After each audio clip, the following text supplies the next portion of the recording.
வணக்கம். செல்வகுமாரின் மாலை வானிலை ஆய்வறிக்கை 2025 ஜூன் 19 வியாழக்கிழமை மாலை நிலவர ஆய்வறிக்கை. அதிகாரப்பூர்வ வானிலை அறிக்கைக்கு இந்திய வானிலை ஆராய்ச்சித்துறை அறிக்கையை பார்க்கவும். வானிலை அமைப்பு: பாகிஸ்தான் எல்லையோரம் ஒரு சுழற்சி, மேற்கு வங்கம் மற்றும் ஒடிசா அதனை ஒட்டியுள்ள பீகார் ஜார்க்கண்ட் பகுதியை நோக்கி நகர்ந்து கொண்டிருக்கக்கூடிய ஒரு தாழ்வு. இவை இரண்டும் தென்மேற்கு பருவக்காற்றை திசை மாற்றி வைத்திருக்கிறது என்று சொல்லியிருந்தோம். இருந்தாலும் இன்று கிழக்கு மேற்கு காற்று சந்திப்பின் காரணமா ஒரு சில மாவட்டங்களில் மழை பெய்யும் என்று எதிர்பார்த்திருந்தோம். அதன் அடிப்படையில் இப்பொழுது கனமழை பொழிவு சிவகங்கை புதுக்கோட்டை மாவட்ட எல்லை பகுதிகளில் அறந்தாங்கி, ஆவுடையார் கோயில், காரைக்குடி, பிள்ளையார்பட்டி, இந்த ராமநாதபுரம் மாவட்டம் வடக்கு ஓரம் மற்றும் சிவகங்கை மாவட்டத்தோட எல்லை, சிவகங்கை மாவட்ட பகுதி, புதுக்கோட்டை மாவட்ட தெற்கு பகுதியில் ஆங்காங்கு இருக்கிறது. இதே போல வடவுள் மாவட்ட பகுதிகளையும் ஒரு சில இடங்கள்ல இருக்கு. இன்றைக்கு இது எதிர்பார்த்திருந்தோம். ஆனால் கொஞ்சம் சிவகங்கை மாவட்ட காரைக்குடி, பிள்ளையார்பட்டி சுற்றுவட்டார பகுதி கொஞ்சம் நல்ல மழை இடி மின்னலுடன் பொழிகிறது. வடவுள் மாவட்ட பகுதிகளையும் ஆங்காங்கு இருக்கு. அடுத்த மழைன்னு பார்த்தீங்கன்னா 21ஆம் தேதியிலிருந்து மெல்ல தொடங்கும். புதிய வளிமண்டல சுழற்சி அந்தமான் வடக்கு பகுதிக்கு மேலே வளிமண்டலத்தில் மேலடுக்கு சுழற்சியா உருவாகும். இது மெல்ல கிழக்கிலிருந்து மேற்கு நோக்கி நகர்ந்து வரக்கூடிய 25ஆம் தேதிக்கு மேல் ஒடிசா மற்றும் மேற்கு வங்கம் இடைப்பட்ட வட மேற்கு வங்க கடற்பகுதியில அது மையம் கொள்ளும். இதனால மெல்ல தீவிரமடைய, மெல்ல மேற்கு நோக்கி நகர, இது வடக்கு ஆந்திர பிரதேசத்திற்கு அப்பால் வரும்பொழுது கொஞ்சம் ஒரு விட்டம் அதிகரித்திருக்கும் பொழுது கொஞ்சம் மழைப்பொழிவை, ஆங்காங்கே இடிமழை பொழிவை கொடுக்கும். எப்படின்னா 21ஆம் தேதி காற்று சுழற்சியாக உருவாகும் பொழுது கொஞ்சம் மீண்டும் வெப்பச்சலன இடிமழை பொழிவு மெல்ல நகரும் காற்று காரணம் கிடைக்கும். ஒரு சில இடங்கள்ல, ஓரிரு இடங்கள்ல கிடைக்கும். 21ஆம் தேதி, 22ஆம் தேதி ஒரு சில இடங்கள்ல கிடைக்கும். 23ஆம் தேதி வடகடலோரம், வடவுள் மாவட்டம், கர்நாடகா ஆந்திர எல்லையோர மாவட்டங்கள்லையும் மழைப்பொழிவு கிடைக்கும்.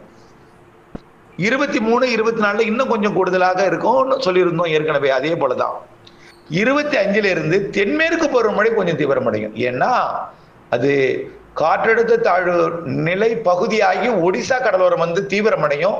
இதனால கொஞ்சம் தென்மேற்கு பருவக்காற்று அரபிக்கடலோர மாநிலங்கள் வழியாக ஈர்க்கும். அதுல கேரளா வழியாக நுழையக்கூடியது ஒரு 30%, மீதம் ஒரு 60 மீதம் இருக்கக்கூடிய 70% கர்நாடகா, மகாராஷ்டிரா, கோவா வழியாக நுழையும். 30% கேரளா வழியாக நுழையக்கூடிய இந்த தென்மேற்கு பருவக்காற்று கொஞ்சம் தென்மேற்கு பருவமழையை கேரளாவிலையும் தமிழ்நாட்டின் மேற்கு தொடர்ச்சி மலைப்பகுதிகளையும் கொஞ்சம் தீவிரப்படுத்தும். அங்கிருந்து வரக்கூடிய அந்த ஈரக்காற்று வெப்பத்தால் லேசாக்கி மேலெடுத்து வங்க கடலோரம் காற்றின் சந்திப்பை ஏற்படுத்தி கொண்டு மாலை இரவு இடிமழை பொழிவை பரவலாக்கும். ஆக 21ஆம் தேதி இரு இடங்கள் மழை, 22ஆம் தேதி மேலும் சில இடங்கள்ல மழைப்பொழிவு கிடைக்கும். அது எங்க இடம் கிடைக்குன்னு பாத்தீங்கன்னா 21ஆம் தேதிங்கிறது வந்து இன்னைக்கு எங்க மழை பெய்தோ அந்த இடத்துல, அதாவது சிவகங்கை புதுக்கோட்டை மாவட்டத்துல, புதுக்கோட்டையோட தெற்கு பகுதி, சிவகங்கை மாவட்ட எல்லை, காரைக்குடி, ஆவுடையார் கோவில், அறந்தாங்கி சுற்றுவட்டார பகுதி. அதே போல மதுரை, நத்தம், சிவகங்கை மாவட்ட பிற பகுதிகள், இந்த பகுதிகளில் பொன்னமராவதி, தோரங்குறிச்சி, இந்த பகுதிகளில் 21ஆம் தேதி வாய்ப்பு இருக்கு. அதே போல வடவுள் மாவட்ட பகுதிகளையும் ஆங்காங்கே வாய்ப்பு இருக்கு. ஒரு சில இடங்கள்ல தான், ஒரு இடங்கள்ல தான். 22ஆம் தேதி இன்னும் கொஞ்சம் கூடுதல் பரப்பல. 23ஆம் தேதி டெல்டாவுக்கும் கிடைக்கும். 22ஆம் தேதி டெல்டா கிடைக்கலாம். ஆனா எல்லா இடத்துக்கும் பெய்யாது, ஒரு இடங்கள்ல. இன்றைக்கு கூட டெல்டாவில் மாலையில தூறல் காணப்பட்டது, மெல்லிய தூறல் காணப்பட்டது. மெல்லிய தூறல், நனைக்க மழைப்பொழிவுகள் இருந்தது. லேசா நனைக்க கூட இல்லை, மெல்லிய தூறலா இருந்துட்டே இருந்துச்சு ஒரு 1 hour. ஆனா அந்த மழை இன்னும் கொஞ்சம் டெல்டாவோட ஒரத்தநாடு மற்றும் இந்த புதுக்கோட்டை மாவட்ட எல்லை பகுதியில் கொஞ்சம் கூடுதல் நனைச்சிருக்கும், நனைக்க மழையாக இருந்திருக்கும். லேசான மழையாக கூட பெய்திருக்கலாம். இது நம்ம எதிர்பார்த்த ஒன்றுதான். அடுத்து 21 ஓரிடம், 22 இன்னும் கொஞ்சம் சில இடங்கள், 23 கொஞ்சம் பரவலா, 24 இன்னும் பரவலா, ஆனால் ஒதுக்குதலுடன் தான். 25ஆம் தேதி இன்னும் கொஞ்சம் பரவலா ஒதுக்கி 25க்கு மேல் 29ஆம் தேதிக்குள் தென்மேற்கு பருவமழையும் தீவிரமடைஞ்சிருக்கும். வெப்பசலன இடிமழை அதோட இணைந்திருக்கும். தென்மேற்கு பருவமழை பெய்யும் இடத்துல தென்மேற்கு பருவமழை குணாதிசயத்தில் இருக்கும். தமிழ்நாட்டில் பிற மாவட்டங்கள்ல வெப்பசலன மழையாக இடிமின்னலுடன் இருக்கும். ரெண்டும் இணைந்த மழை. ஏன்னா ஃபோர்ஸ் கம்மியா இருக்கிறதுனால தென்மேற்கு பருவமழை வேகம் குறைவாக, காற்றோட குவிதல் குறைவாக இருக்கிற காரணத்தினால அதுல இருக்கக்கூடிய ஈரம் தான் வெப்பத்தை லேசாகி மேலிருந்து கடலோரம் சந்திப்பு இடிமழை. ஆனால் கேரளாவோட நுழையும் பொழுது மேற்கு தொடர்ச்சி மலையில தென்மேற்கு பருவமழை இப்படி கொடுக்கும். ஆக 21ஆம் தேதிக்கு மேல ஓரிடம், ஒரு சில இடம், ஆங்காங்கே ஒதுக்கி என்று 25லிருந்து 29 வரை நல்ல மழை எதிர்பார்க்கலாம். அதுலயும் ஒதுக்குதல் இருக்கும். ஆனா ஒதுக்குதல் குறைவாக இருக்கும். மழைப்பொழிவு பரப்பில் கூடி இருக்கும்.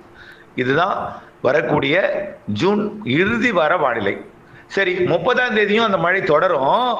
அந்த சிஸ்டம் ஒடிசாவின் வடக்கு ஓரம் கொல்கத்தாவை ஒட்டி, பாலாசோரை ஒட்டி கரை கடந்து அப்படியே அது காற்றழுத்த தாழ்வு பகுதியாக பீகார், சத்தீஸ்கர், உத்தரப்பிரதேசம் வழியாக டெல்லி மற்றும் ராஜஸ்தான், பாகிஸ்தான் எல்லையோரத்திற்கு போகும். ஜூலை முதல் வாரத்தின் முற்பகுதி, அதாவது 5ஆம் தேதி வரைக்கும் வச்சுக்கலாம், போகும். இதனால தென்மேற்கு பருவமழை பாகிஸ்தான் எல்லையோரத்துல தொடங்காத இடமெல்லாம் தொடங்கினோம். அதோட பருவமழை நாடெங்கும் குளிர்வித்து விடும். இன்னும் வட இந்தியாவில் மட்டும்தான் தென்மேற்கு பருவமழை தொடங்கலை, கொஞ்சம் கொஞ்சமா முன்னேறிட்டு இருக்கு. அது இந்த மாத இறுதியில இன்னும் முன்னேறும். அடுத்த சிஸ்டத்தால ஜூலை முதல் வாரத்துல முழுமையா தென்மேற்கு பருவமழை பாகிஸ்தான்லையும் எட்டிடும். அதுக்கப்புறம் தான் சிஸ்டம் ஆந்திர பிரதேசத்தை ஒட்டி ஃபார்ம் ஆகும். ஒடிசாவின் தெற்கு பகுதி வடக்கு ஆந்திர பிரதேசத்தில் ஃபார்ம் ஆகும். அடுத்த சிஸ்டம் வடக்கு ஆந்திர பிரதேசத்தில் ஃபார்ம் ஆகும். ஆகஸ்ட் சிஸ்டம் பார்த்தீங்கன்னா வடக்கு ஆந்திர பிரதேசம் ஒடிசா எல்லையில ஃபார்ம் ஆகும். அடுத்தது செப்டம்பர் சிஸ்டம், அக்டோபர் சிஸ்டம் எல்லாமே ஆந்திர பிரதேசம் ஒட்டி ஃபார்ம் ஆகும். இதனால பருவமழை ஜூலை 2வது வாரத்திலிருந்து தீவிரமடையும். ஜூலை 2லிருந்து செப்டம்பர் முதல் வாரம் வரைக்கும் கொஞ்சம் தீவிரம் இருந்தாலும், அதாவது செப்டம்பர் முதல் வாரத்துல பெருசா தீவிரம் இருக்காது. ஆகஸ்ட்ல ஜூலைல நல்ல ஒரு தீவிரம் இருக்கும். செப்டம்பர் 2வது வாரத்திலிருந்து ஸ்ட்ராங்கான சிஸ்டம் உருவாகும். அப்போ ஒரு கோடையாக தமிழ்நாடு இருக்கும், வெயிலுக்கிடையே வெப்பசலன மழை இருக்கும். ஸ்ட்ராங்கான சிஸ்டம் அதுக்கப்புறம் பருவமழை பெய்தது போலவே, புரட்டாசி ஐப்பசி போலவே ஒரு நல்ல ஒரு மழைப்பொழி. புரட்டாசி தான் அது. செப்டம்பர் பிறகு பிற்பகுதி, அக்டோபர் முற்பகுதி எல்லாம் பார்த்தீங்கன்னா புரட்டாசி. அப்புறம் புரட்டாசியில வலுத்த மழை இந்த வருஷம் இருக்கு. இது நீண்டகால அறிக்கையில் ஏற்கனவே சொல்லியிருக்கிறோம். செப்டம்பர் 2வது வாரத்திலிருந்து வலுத்த பருவமழை வடகிழக்கு பருவமழை போலவே ஒரு மழைப்பொழிவை கொடுக்கும். சிஸ்டம்லாம் தெற்கு ஆந்திரா ஒட்டியோ இலங்கையை ஒட்டியோ காற்று சுழற்சியெல்லாம் உருவாக வாய்ப்பு இருக்கு இந்த வருஷம். ஏன்னா கடல் வெப்பமடைந்திருக்கிறது. கடல் நீரோட்டம் தமிழ்நாட்டுக்கு அருகே வலுவாக இருக்கிற காரணத்தினால தென்மேற்கு பருவமழை காலத்துல ஆந்திர பிரதேசத்துல சிஸ்டம் உருவானாலும் கொஞ்சம் தெற்காந்திர பகுதியில் உருவாகி தென்மேற்கு பருவமழை காலத்துல தமிழ்நாட்டிற்கு செப்டம்பர் 2வது வாரத்திலிருந்து நல்ல மழை பொழிவு தெரிகிறது. அப்ப அறுவடை வரும், இருந்தாலும் இடைவெளியும் இருக்கும், மழையும் இருக்கும்னு காலை அறிக்கையோட சொல்லியிருக்கோம். ஆக நம்ம அப்டேட்ஸோட இணைந்திருந்து வானிலை அறிந்து தான் நம்ம செய்யணும். இது எதுக்கு நான் சொல்றேன்னா, எப்போ விதைக்கலாம், எப்போ அறுவடையை நம்ம கொண்டு வரும்படி விதைப்பு கொண்டு வரலாம், இப்படி பயிர்களுக்கெல்லாம் திட்டமிடுதல் கொண்டு இருக்கிறது. அதாவது இதற்காகத்தான். ஆனா கண்டிப்பா செப்டம்பர் 2வது வாரத்திலிருந்து மழை நல்லா இருக்கு, நிறைய இருக்கு. இந்த வருஷம் சரியான நாளில் வடகிழக்கு பருவமழை அக்டோபர் 18ஆம் தேதி தொடங்கும். சரியான நாளில் தொடங்கும். வடகிழக்கு பருவமழை சராசரிக்கு மிகுதிக்கு மிகுதி தான் ஏற்கனவே சொல்லியிருக்கோம். வலுவான நிகழ்வும் உண்டு, சிறு நிகழ்வும் வலுவான மழை தரும்னு ஏற்கனவே சொல்லியிருக்கோம். தொடர்ந்து வானிலை ஆய்விற்கு கூட இணைந்திருங்கள். மீண்டும் ஒரு அறிக்கை, மீண்டும் ஒரு தலைப்புச் செய்தி. இன்றைக்கு காரைக்குடி, புதுக்கோட்டை மாவட்டத்தை ஒட்டியுள்ள பகுதிகளில் மழை, நாளை வாய்ப்பு குறைவு. 21லிருந்து ஒரு இடம், 22 ஒரு சில இடம், இப்படியே படிப்படியாக மாத இறுதி வரை வெப்பச்சலன மழையுடன் இணைந்து தென்மேற்கு பருவமழை இருக்கும். இணைந்தே இருங்கள். அப்டேட்ஸ் உடன் நன்றி.